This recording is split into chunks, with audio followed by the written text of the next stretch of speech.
Okay, so number one, Sam comes from the era of back when he used to try to compete in bodybuilding, right? And when you're dealing with bodybuilders, they tend to like to eat and they're trying to put on size, and the waist isn't always the biggest measure of physique in regards to the guys that are trying to put on size. So that being said, you have to be really, really concerned with it if you're a men's physique guy. And nowadays, I mean, even with Hany, you know, he used to have a little bit of protrusion, and he's done a really good job of being able to get that under control, because we really, really made sure to emphasize his waist, because he's not a huge guy. So we need to be able to make sure that he keeps his waist as small as possible. And hence now he's doing the vacuum.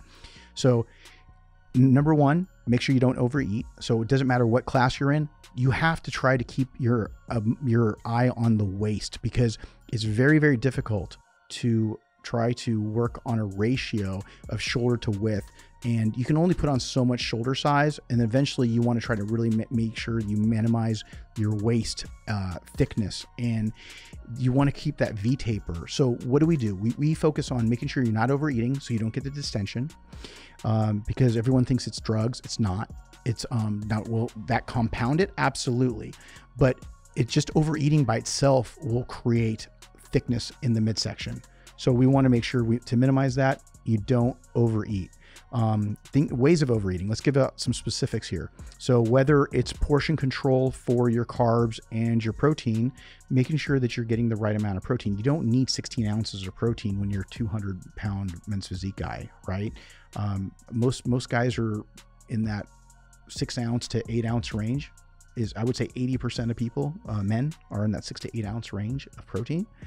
So if you're going 12, 14, 15 ounces, and you have this super coach that's this, you know, local guy that won the Mr., you know, Backyard Classic that's just training you, then you don't want to sit there and go, hey, look, he told me to eat 16 ounces of ribeye 3 times a day. No, dude, you don't need that. I mean, it's completely a fallacy. So you want to stay away from that. Also, if you are a bigger guy and you're trying to really load, be careful. Don't overdo the carbs, because that could bloat you. Also, other things that are going to bloat you got to be careful of is doing a ton of vegetables. If you're doing your meals and you're doing a ton of vegetables, that could bloat you. So you got to really make sure you keep an eye on the foods that are going to bloat you, making sure you're not overdoing the liquids when you're eating as well. You want to sip enough water to get the food down and to make it digestible, but you don't want to overdo it where you're going to create distension. So those are things that are going to really help bloat. Other things that I add, ancillary items, enzymes and probiotics. Those will also help with making sure to maximize your digestion. So digestive enzymes, obviously, it was so important to me that I actually made one, Evogen, which you know about, which works great, by the way, on cheat meals, because we went and had some kubita, and you're getting the kubita burps. So anybody that's had kubita out there knows exactly what I'm talking about with the onions. You pop, you know, a couple of those, and it cuts it down by like 80-90%. So digestive enzymes helps quite a bit. Probiotics also help too, just because you want to try to keep that gut flora in check to be able to maximize absorption of all the macronutrients. So a probiotic is really good. Those are personal preference. Some people like to go really, really high with those.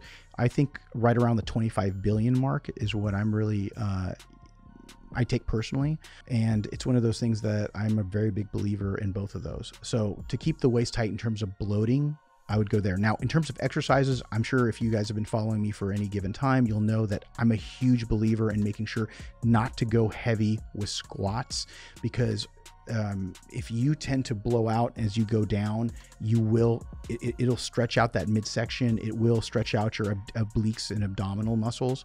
So I tell my men's physique guys particularly, be really, really careful with that, and wear a belt. Really watch your midsection. Try not to go too crazy with the, you know, singles or triples and doing that type of stuff. Now, I'm not telling you don't squat. I'm just saying just don't do that heavy powerlifting. Deadlifts 100%. Like if you're going out there and you're doing crazy deadlifts, your core is going to strengthen up, so your obliques are going to do that. That's why a lot of CrossFitters have very kind of more blockier physiques, because their cores are very strong, very functional, but not very aesthetically pleasing. So you got to be really careful so that your ancillary muscles around your midsection don't kick in, because if you do, or if you have a tendency for that to happen because of just your genetic structure, your makeup, you're going to end up getting a thicker waist. So you got to be careful of that. So just try not to go super crazy. Don't bring down doing triples and doubles, or just don't do them very often. And some people don't have to worry about it as much. If you have genetically a God-given small waist, you're not going to go out and, you know, get a wide waist, kind of like a Branch Warren or something like that. If you're not, you know, like that, if you're a flex wheeler, you're a flex wheeler. It's, you know, the damage you're going to do is going to be very minimal in regards to training heavy. But if you're a guy that has a tendency to get your obliques to grow, then you better be careful in terms of doing that, or doing really heavy one-arm dumbbell rows, and you feel soreness in your obliques, and you're going, God, I think my waist is growing a little bit. Well, then maybe you should back off the amount of weight you're using, or use something where you have a pad on your chest where you get better contractions, or use both, so you do both arms at the same time, so that you're not doing that twisting motion.